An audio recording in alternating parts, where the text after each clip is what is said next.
विश्व हिंदू परिषद के कार्यकारी अध्यक्ष आलोक कुमार जी इस वक्त हमारे साथ फोन लाइन पर जुड़ चुके हैं। आलोक कुमार जी, पहला रिएक्शन विश्व हिंदू परिषद का आपका मालेगांव ब्लास्ट केस में सभी 7 के 7 अभियुक्तों को बरी कर दिया गया है, बेनिफिट ऑफ डाउट दिया गया है, ये कहा है हालांकि जज साहब ने, लेकिन यह भी कहा कि आतंकवाद का कोई धर्म नहीं होता।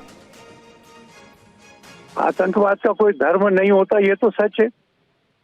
यूपीए सरकार के समय जी एक षड्यंत्र रचा गया कि भगवा आतंकवाद के नाम से जिहादी आतंकवाद के सामने एक बोगी खड़ी की जाए।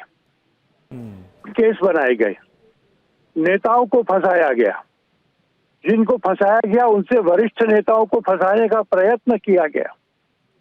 17 साल कोर्ट में मुकदमा चला, गवाहों ने प्रोसिक्यूशन को सपोर्ट नहीं किया और कहा कि हमारी गवाही झूठी लगाई गई है। अब न्याय हुआ है, सत्य उजागर हुआ है और दुनिया के सामने ये साबित हुआ है कि हिंदू आतंकवादी नहीं होता है। मेरे मन में एक प्रश्न जरूर है, आपने कहा कि आतंकवादी का कोई धर्म नहीं होता जी, पर सब मुसलमान आतंकवादी हैं ऐसा कोई कह भी नहीं सकता। पर पकड़े जाने वाले अधिकांश लोग एक ही धर्म के क्यों होते हैं? इस पर विचार करने का समय है। मैं इस फैसले का स्वागत करता हूं और मैं विश्वास करता हूं कि जिन लोगों को इस तरह का अन्याय सहन करना पड़ा, 17 साल लड़ना पड़ा, समाज उनका समर्थन में खड़ा रहेगा और उनकी सहायता के लिए भी।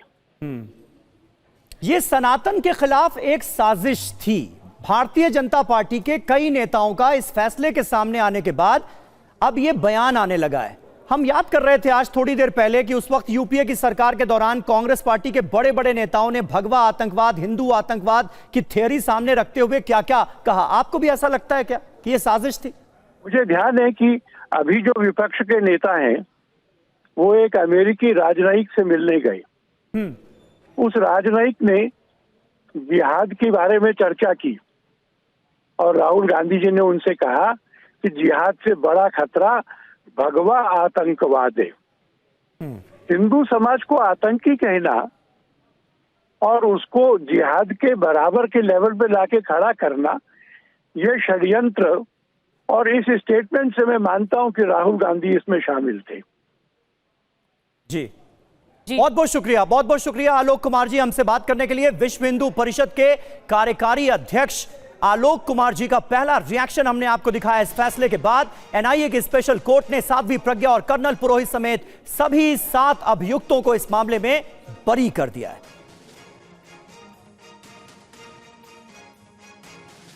तो सबसे बड़ा फैसला आपको बता रहे हैं, मालेगांव ब्लास्ट मामले में 2008 का यह मामला और सभी 7 आरोपियों को बरी कर दिया गया है।